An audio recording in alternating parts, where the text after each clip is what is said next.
Hey, welcome everybody. This is John Paul Madosha, Dr. Speed Selling. This is Raging Verbalist number 150, and this is the Halloween special. So if you're here and you want to hear about some spooky and scary and other things to get you ready for what turns out to be one of the biggest adult holidays, because adults like to have an excuse to dress up. I mean, hey, I just figure you can dress up any way you like. Just sometimes the neighbors will be going, what are they doing? Anyway. So with me, as always, in sitting there for you is the ever lovely Sandra. Sandra, welcome. Hello, how are you doing today? Happy Halloween, I should say. Yeah, happy Halloween. So doing great. Oh, by the way, you can go to our Facebook group, which is the Position to Win book group. Also, if you say anything, just know that you're speaking directly to Sandra. So if you say inappropriate or impolite things, I mean, I don't know what we'll do, but just don't do it. And then also, if you're watching this on YouTube, hit the like. Who wouldn't like this? Hit the subscribe, hit the notification. Though I got to tell you, the notification thing can get a little crazy, but why not? And all of that. So good. All right. So here we are on Halloween. What are we talking about today, Sandra? All right, so you're going to have to tell us some scary stories, some ghost stories today. So, for Halloween, what stories can you tell us that will frighten and enlighten our viewers?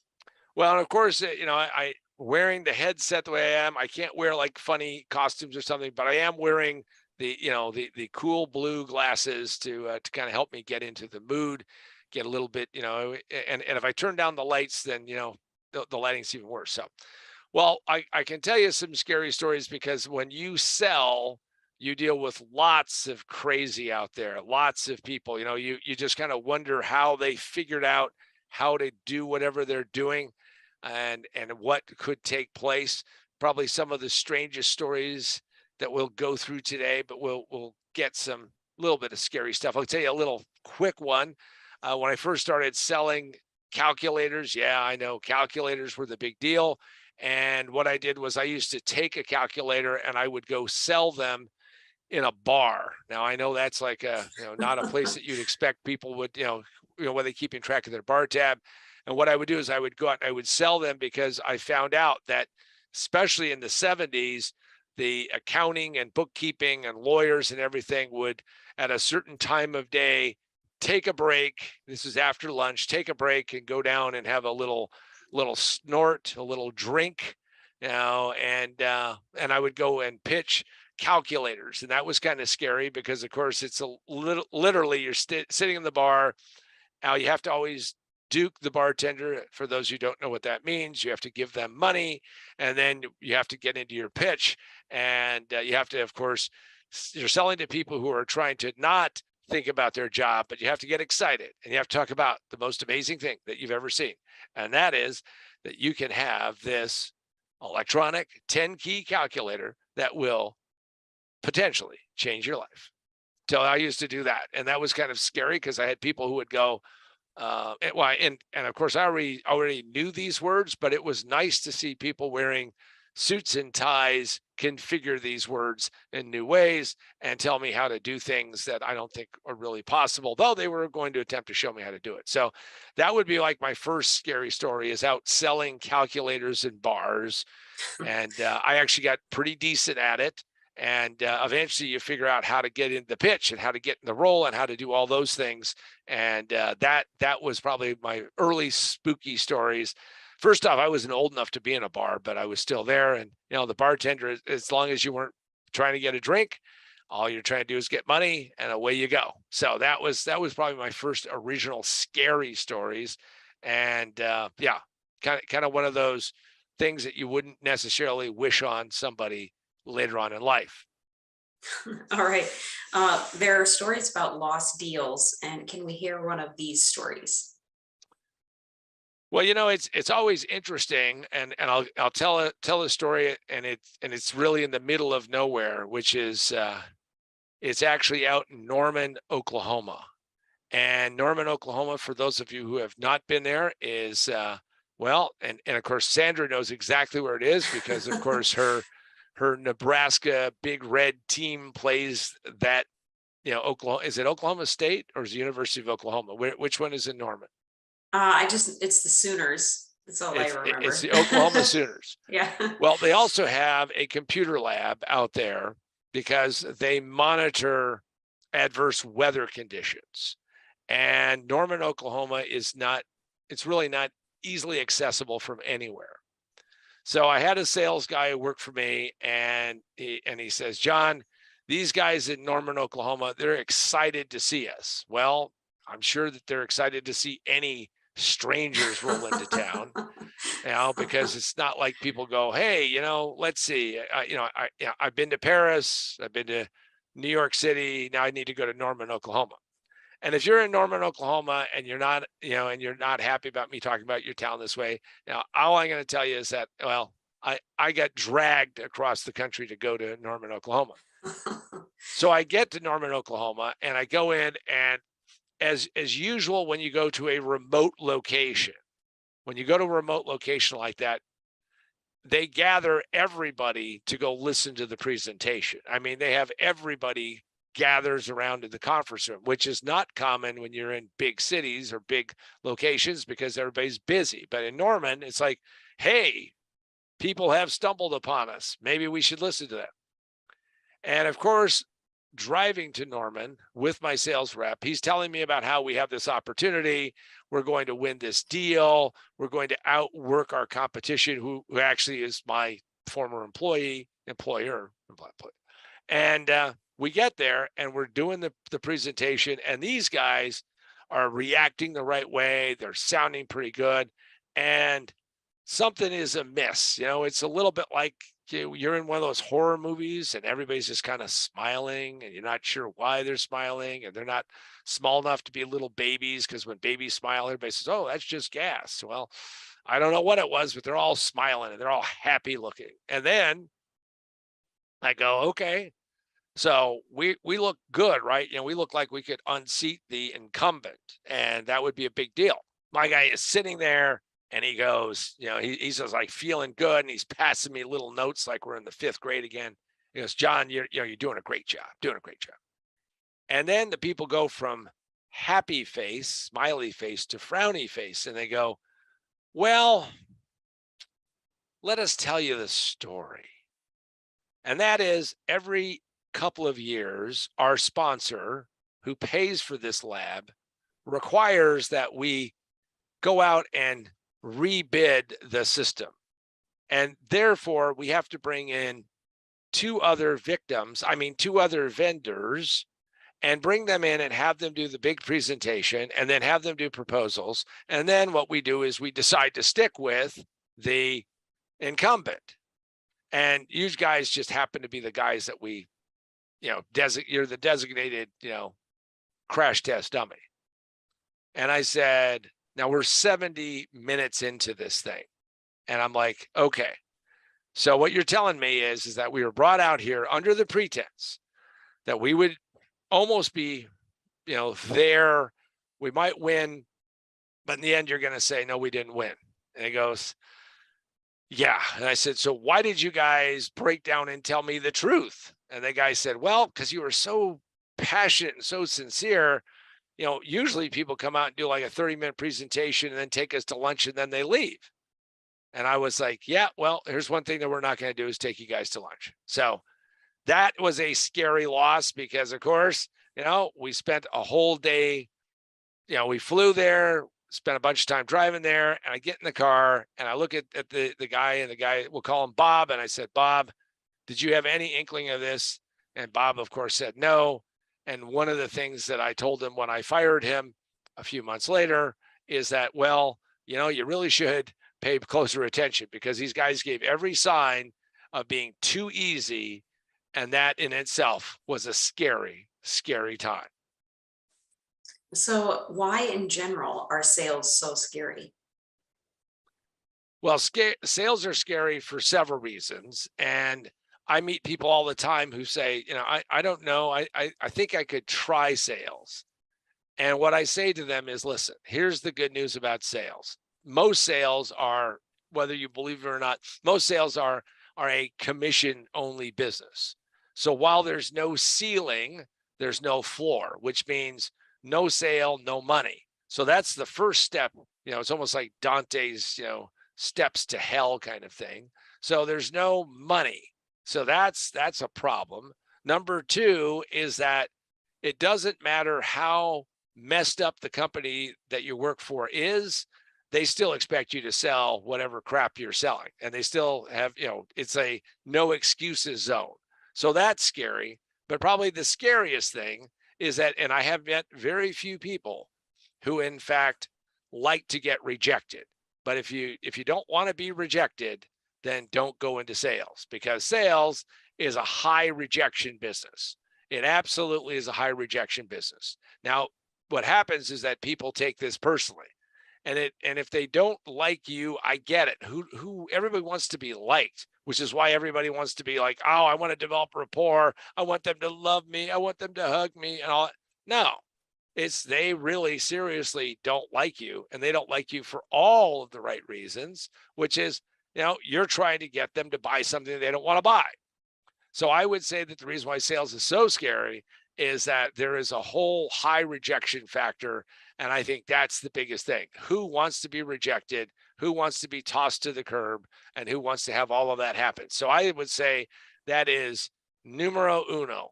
Nobody wants to be rejected, and sales is a massive rejection business. All right. And what is your worst road trip scary story? Well, when you travel a lot in sales, and by the way, this is another, and of course we kind of broke this out separately, but being out on the road, you have lots of various things that happen. And it's hard to explain to somebody who's sitting in a cubicle or sitting in an office or are there and not have ever experienced the road. So my scariest story involves a flight. And, lots of horror movies have planes involved in them. We think about, snakes on a plane, a classic movie of epic proportions. I don't know why it didn't win the Academy Award. I mean, but, it didn't, because of course, there were snakes on that plane. But I didn't have snakes on my plane. What happened is that I had been flying around the country. I was working for a startup that was a spinoff of MIT, and I was the evangelist. And what happened is that we had just finished meeting with the guys in New Jersey, and this was a famous video lab, the Sarnoff lab, which is ultra famous guys. And we had a great meeting, and now we needed to drive to Newark. And once we got to Newark, we had to drop off the rental car and then catch a plane and fly from Newark to Boston. Piece of cake, right? Easy, nothing big, no problems. Everything is going to be just fine. We're going to be in good shape. So I'm driving, as we're driving up there, and there's Doug who's with me, and Doug was my very first coaching client. Doug and I are in the front seat, and we had one of the technical guys, and let's just call him Pete, the pain in the ass. So Pete is sitting there and he is whining, well, I don't know why we can't stop and get something to eat. No, Pete, we got to get to the airport. Well, we've got plenty of time. Why can't we do that? We got to get to the airport. By the way, if you ever are on the road, I'm going to give you a piece of advice, and you're done, get to the airport. Okay? Get to the airport. Now, people will say, why get to the airport? Because shit happens, and sometimes you can't, the planes change. Oh, did I say it was winter? Yeah, it was winter. Winter in the New Jersey area. So, and all up and down the coast. So we get to the airport, and this guy is such a pain in the ass. And by the way, he doesn't work for me, he doesn't work for Doug. So we get to the airport and we go, hey, we can't stand this guy anymore. So we take him to the airport and we drop him off with his luggage and say, okay, you got your own ticket, you got your own way, you deal with it. So we got rid of our, bad news, pain in the ass Pete guy.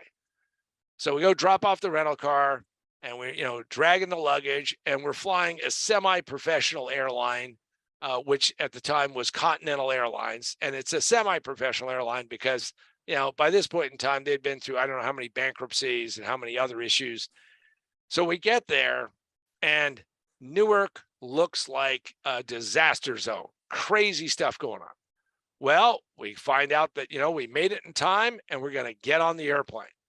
So we get on the airplane. Now, pain in the ass Pete, who's supposed to be on the same flight, we don't see him anywhere. Now, at this point in time, there was a flight every hour or so from Newark to Boston. And it was pretty easy that if you got there, you could catch a flight, even if it was an earlier flight, because they packed them. And I mean, packed them. So any of you whiners who say, oh boy, planes are so full today. No, they didn't have restrictions on how much luggage people could carry in those days. I mean, people would bring in, essentially, the equivalent of a trunk and try to shove it in the overhead bin. We get in there, we get to our seat, we're there. And the guy comes on and goes, well, I got to tell you, it's snowing all up and down the East Coast. Now, Boston is where, if you've never seen where MIT is at, it's there. And that's where corporate is at. So we're flying from Newark to there because we have a meeting the next day. And the plane pulls out. I'm not even mildly concerned about pain in the ass Pete. We'll just call him Pain or PP. And we don't know where he's at. I don't care. Doug goes, I wonder where he's at. I don't care. He could be, slumped over by, the dumpster for all I care. I don't care. Because, when I travel, I really kind of get into this mercenary mode because you got to get to be a road warrior, Don't whine and moan, get the job done. So we take off, and this plane is mega packed. It also is a 727. And if you've never flown a 727, which all of them now are flying probably in like Africa or someplace, we're there, and in the back is 3 engines, and it is noisier than noisy in the back. And the cool part about this kind of plane is that this is the plane that DB Cooper, you can go Google DB Cooper, jumped out of, in the Pacific Northwest. So we're packed in like sardines, and we're sitting there, but we're going to make it. It's going to be fine. We already figured out where we're going to go to dinner, and okay, we're good. And we take off, and the pilot comes on and he goes, well, we have a little bit of a problem. Now, I don't know about you, but when a pilot says we have a little bit of a problem, I'm not getting happy. I'm not going, oh, hey, because there aren't any small problems in the air. One of the Wright brothers died in a plane crash. Not usually a good advertisement for why planes are safe. And he says, well, here's the issue. Weather has got Logan, which is Boston's airport, socked in. But what we're going to do is we're going to, the airport is opening and closing and opening and closing, and they are going to open it. And when they do, boom, we're going to land and we're going to be in good shape. No worries, no problem. Now, it's normally an hour-long flight, but we're like 2.5 hours into it. And where we are is we are off the coast of Massachusetts, and we are over this big thing called the Atlantic Ocean, and we are circling out there. Now, if you've ever been in a circling plane, they don't do it as much as they used to because there's all kinds of other whiny crap that goes on. But it is no fun because, of course, you kind of get into this sense of, hey, we're getting closer. No, we're getting farther. Hey, we're getting closer. And he says, well, he comes back on. He goes, well, here's the thing. Doesn't look like Boston's going to open anytime soon. So we're going to see where we can go back down the coast and land. Now you go, wait a second. Okay, we've been out 2.5 hours. So he then comes back 20 minutes later and says, got some bad news, more bad news. Now, here's the best part about this flight. Half of the people on that flight are from the New York, New Jersey area. Half of the people are from Boston. These people are cool and calm, and they don't get upset at all, and they don't say anything. And they're sitting there and they don't mutter under their breath. They out loud are swearing and yelling and screaming and all of that. Okay, so we have a nice, quiet flight. Now, the other thing is that the steward, that's the person who's in charge, or maybe the purser, whatever that right naming is or title is, comes on and says, we have some news about our drink service. we are now out of alcohol. Now, we're now 3.5 hours into this. Being out of alcohol is a good thing, but a bad thing because it has kept some of these people from being right on the edge of crazy. Well, guy comes back on. Again, we're 3.5 hours into it and says, got some news. First off, New York, all of New York is socked in and closed. The only airport that's open on the East Coast is Dulles. And we don't have enough fuel to make it back to Dulles. Now, all of these people who are drunk, semi-drunk, quasi-sober snap to because he just told us we don't have enough fuel to get back to Dulles. Planes don't glide. I can tell you that. We can't use positive energy to do this. So he says, but we got some good news. We're going to land in Albany, New York, because Albany, farther inland, is not socked in, and we're going to land in Albany. So we land in Albany. Yay! We're now over 4 hours plus into this thing. And the door to the cockpit opens up, and the pilot walks out with a raincoat because it is nasty weather outside. He's got his little cap and a little plastic, bag over the top of his little cap, and he walks down the aisle with a flashlight. And what he said is, before he does all this, we don't have landing rights at this airport, and therefore I have to go make arrangements to get fuel because Continental Airlines doesn't go to Albany. Now, how does he get off of the plane? Well, he gets off the plane like D.B. Cooper. They drop the back stairway and he walks down this. And now we find out that it really is about 20 degrees outside. And it is, of course, bringing all of that cold air into the cabin. And we watch him walk across the tarmac and get in a little car and drive over, and he's negotiating. And of course, we're making snide comments about all of us will pitch in so much money to try to buy fuel. And he comes back and he walks back up and walks down the aisle. They pull up the door and he says, good news. We figured out how to pay for the fuel. And now we just have to get guys to come out and do it. Now, if you've ever been in a jet when they refuel it, it isn't like whipping into a gas station. And these two guys drive out with a fuel truck and a ladder and hook this thing up and are sitting there pumping gas or pumping jet fuel in there. And we're sitting there watching it, and we now realize that he's only going to put in enough fuel to do what he needs to do because, of course, why add insult to injury? And we finally do that. Now, that takes us another hour. So where are we at? 4.5 hours into this flight? And we've only made it to Albany. Now, some of us have said, well, what if you let us off in Albany? Well, they can't let us off in Albany because they don't have any landing rights. So they have no way to process us. They have no way to, okay. So we take off and he goes, great news. Logan Airport has been breaking open. They're landing planes. Yay! Crowd cheers. So we're now going to Boston, which is a very short flight. And yet we're not landing. And we're circling around and circling around and circling around and circling around. And we're now 6.5 hours into this flight. Now, by this point in time, all the food is gone. And they had actually had food in those days. All the liquor is gone. All the water is gone. Everything is gone. One of the toilets has stopped up and quit working. It is getting to be a real fun travel adventure.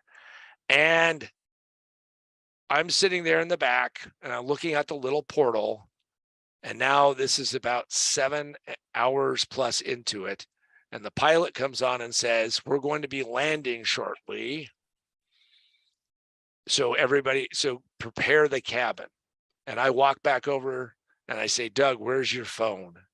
And Doug goes, it's up above. I said, let's get it out. He goes, why? I said, because when we land, I want you to call National Car Rental, which is who we had our deal with, and get a car in Newark. And he goes, Newark? I said, we've been circling New York. I just saw the World Trade Center out the little portal. As he's landing, and almost 7.5 hours later, he says, "We were unable to make it to Logan. We have just landed in Newark. A gate agent will meet the plane and give you information because we have chartered buses to take you from Newark to Boston." That is my worst flight ever. And by the way, there's a longer version of the story, but we're going to cut it off there. But I'm going to tell you, we did not take the bus, because what I did was I said, I need my tickets back, which of course they had to do, even though they were grumpy. We're not taking the bus. I want my luggage. I want his luggage. And we drove from Newark to Boston in the snow, and we made it. Little postscript. I'm in my 30s. Doug is just in his 40s. There's a woman there who's probably in her early 30s, another road warrior. She's just gone through this. I say to her, hey, if you want to come with us, buy some gas, buy some food, jump in the rental car, and we'll all get there. And I'm going to be in Boston tomorrow morning because I don't miss meetings. And she breaks down and cries, and she goes, how do I know that you guys won't take advantage of me? And I looked at her and I said, and again, I didn't think of it this way, but I understand, now in retrospect, what she was thinking. And I said, you got us. Doug and I conceived of this whole elaborate plan just to take advantage of it. So stay here. By the way, the bus broke down in Connecticut, but I did make it. We made it. So that was my very worst flight ever. And that was a scary story, because there's nothing like circling and circling and circling. Now, if you don't want to circle around, if you want to make sure that you're more successful, well, I have something for you on this Halloween. And that is, what you want to do is you want to go and check out. Well, you want to check out and get some resources. And the resource that you want to get is this. Most businesses fail in the first 5 minutes. It just takes them 3 to 5 years to realize it. Position to Win. And you can get this physically through the Position to Win book.com website, position2winbook.com website. Ask me to sign it, say happy Halloween, whatever you want me to say. Also, you can go to Barnes & Noble, Amazon, Books A Million, and then it's available in every digital format that we can think of, Kindle, Nook, and Apple. And then also, so that's that book. And then also Remote Work for a Better World, which is how to do Zoom meetings and how to actually work remotely and do it better. All right, so that is my scariest flight story, Sandra. What do we have next? All right. Do you have any scary customer stories? Well, scary customer story is that we were selling to this little company called Microsoft. Some of you may have heard of them, and we had this really kick-ass technology. And as the evangelist, I worked really hard to get into big places, and so we made and had an opportunity to go present our uniqueness to them. And of course, it didn't hurt that I could say, "Hey, MIT, MIT, MIT." So I get the CEO, I get my boss, we get 2 technical people, and we all fly out to Seattle area. And we get there, and you talk about a scary story because, everybody is excited. We're going to go into Microsoft, we're all singing a song of some kind and all of that. We have to make sure that the demo works, because obviously if you're going to demo a piece of hardware, does this stuff really work? We go and, the boys set it up in the hotel room and it works. I say, tear it down, set it back up. They say, John, we don't need to do that. It's all going to work. I said, okay, but I'm telling you, tear it down, set it back up. No, it'll be fine. By the way, we get to Microsoft, we get to the conference room, we get there early so we can do the setup. They set it up. And of course, what happens when you set up a demo and that point in time, and this follows the rule of W.C. Fields, which is never work with animals or children. We'll add technology to that, and the stuff doesn't work. They can't get it to turn on. They can't get it to work. Now, that's scary enough, but that isn't the scary part of the story. The scary part of the story is the guy who's supposed to be there, the guy that I confirmed would be there, the guy that I talked to, and who was the chief honcho guy of the group that we were trying to see, said he would be there. I confirmed it again with his assistant. Everybody knew that. Well, he is a no-show. So I've got my boss, I've got my boss's boss ostensibly and the CEO. I got 2 guys who are, of course, are feverishly working to try to get the demo to work. And this guy doesn't show up. And I say to the guy who's there, I said, listen, this is unacceptable. we need to get him here in this room. And if Dave isn't in this room, then this is not worth all the effort and trouble we did. And he goes, well, something has come up. And I said, okay, there's only two things that can happen. Number one is he's dead. And if he's dead, that means we're going to go to his wake and we're going to go meet his replacement and we're going to have that person. Or you're going to get him on the phone and I'm going to tell him this is totally unacceptable. Well, guess what? We get him on the phone. I explained to him that, this is basically not acceptable, that this is nonsense, that he has to be here. Now he shows up in about 10 minutes because he realizes that this is really not a good thing to do. And all of that, because obviously he was having, regrets for saying yes, that he would show up. And he shows up and hallelujah, he shows up. And of course, as he's walking through the door, he goes, okay, so where's the demo? And the boys, who are now dripping sweat by the bucket loads, sit there and they say, okay, we're gonna power it on one more time. And hallelujah, it worked. So it was a scary story with a happy ending. By the way, Microsoft didn't buy from us, but actually that meeting helped us work out get us some credibility when we ended up doing business with one of the major manufacturers of PCs, who became one of our key investors. So that was a scary story. All right. Have you ever had to deal with strange, weird, or demented sales managers? Well, I would say that this one works out to almost being demented. So there was this guy, Jerry, and that's his real name, but I won't say his last name. And Jerry took over after the guy who moved me to California got fired. He got himself fired in a sales meeting. By the way, any of you who ever go to a sales meeting, don't drink and do sales meetings at the same time and say, because the more you drink, the more you feel this obligation to tell the truth. Not a good idea. Don't tell the truth at a sales meeting because they shoot people in the head. Anyway, so now we have Jerry, and Jerry is now traveling with me. And because of my Vegas days, I quickly recognized that Jerry has a little bit of a problem. And Jerry's problem is that he is actually a drug user. And turns out that it was always snowing in Jerry's world. So if you haven't figured out what that means, is that, he had to do a little bump and a little snort and a little this just to keep going. Now, I did not realize how crazy Jerry and how demented Jerry was. So we're sitting in there and we meet with this guy and we're in the process of doing the pitch and it's going really well. And I'm thinking, okay, I'm going to be able to work with Jerry. Jerry's going to be fine. Now, Jerry, in the middle of this, and now he starts kind of losing his direction, like focusing on, the demo or the presentation and the customer, and, and he's looking up and he's looking this way and he's moving around. And I'm wondering, this is bad. He's going to go off the rails. And Jerry looks at him and says to the guy, listen, did you see the article in the paper? The guy says, what article? What are you talking about? Well, let me explain something to you. And Jerry puts his head down and starts pulling his hair apart to reveal that Jerry is not only thinning, but, he is now having to learn how to do creative, comb overing. And he goes, you and I have something in common. And the guy goes, what are you talking about? He goes, see that? I mean, I'm going thin. I see that you're going thin. Well, there's this new stuff that's coming out called minoxidil, and it grows hair on your head. I mean, I got the article out in the car if you want me to go get it. And I am looking at him like, are you out of your mind? To sit there and tell a guy that he's going bald, to tell a guy that you've got a fix, that you read an article on a newspaper this morning, that here we are at 10:30 in the morning and that you are as high can be. I mean, are you kidding me? So the guy goes, well, no, I'm not really interested in that. And I finished the presentation and, eventually the guy does buy for me and we get in the car and I said, Jerry, what was all that about? And he goes, hey, I just felt like he had to know.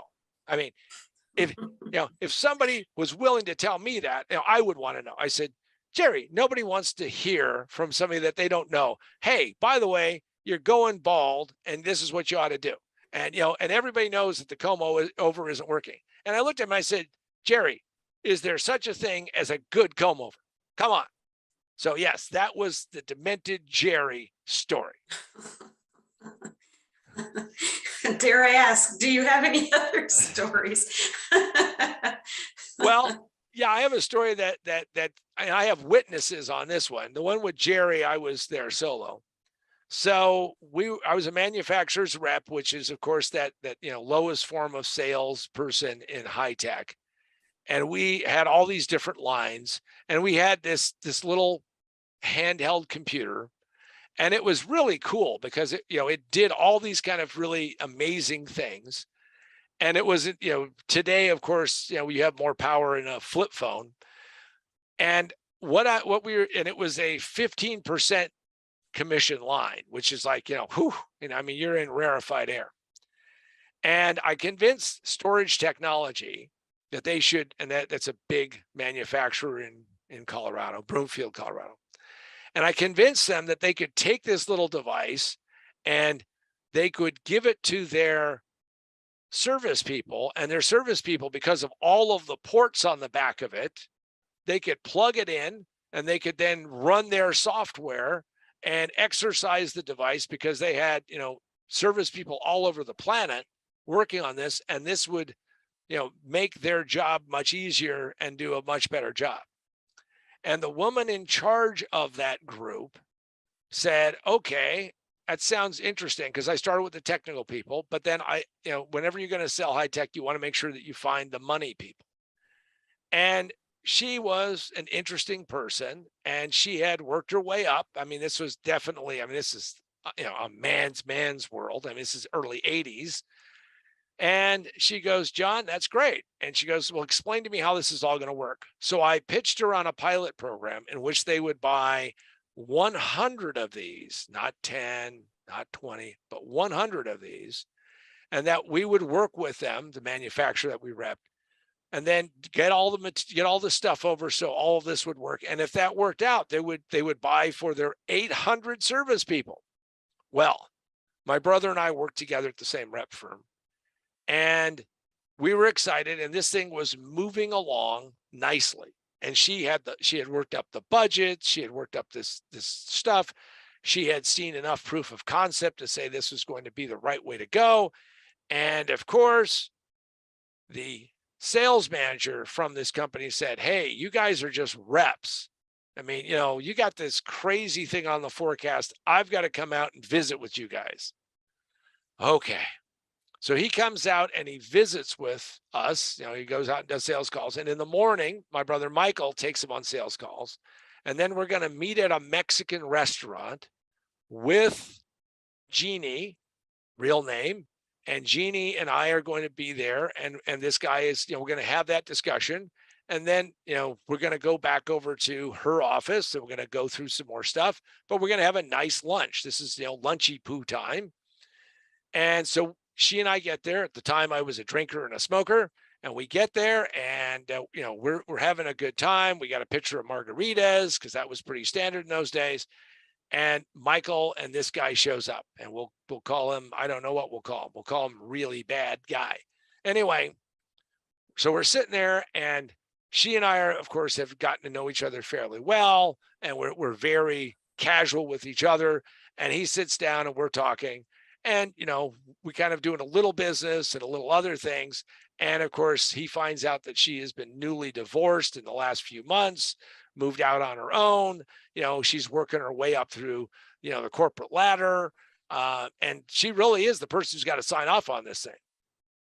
And in the middle of this, without any prompting whatsoever, he looks at her and goes, well, I think I can help you out. Now, I'm in my 20s. Michael's just about 30.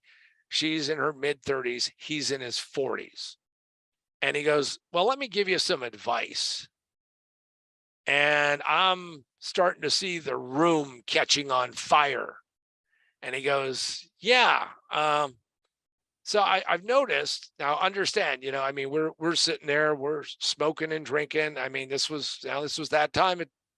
And he goes, listen, if you knocked off the booze, cut down on the smoking, and lost a few pounds, you could get yourself a man. Now, I thought he was joking. I thought he was trying to say something funny. I started laughing. Michael started laughing. He was dead serious and repeated it with more sincerity, with more verve and all of that. And she looks at me and she goes, John, you know what we're going to do? And I said, leave. And we get up and walk out. And I don't even know to this day if he understood what he did, but I call that the unsolicited relationship advice. The last thing you want to do is tell anybody that they should quit smoking, quit drinking, and lose a few pounds so they can get something that she just got divorced. That was one of my worst and scariest stories. And she never bought anything from those guys. And the whole project went down the drain. And the guy basically said, well, I'm going to have to take the line away from you guys. And I said, well, she'll never take your call and she'll never buy from you ever. So that is an unsolicited advice story.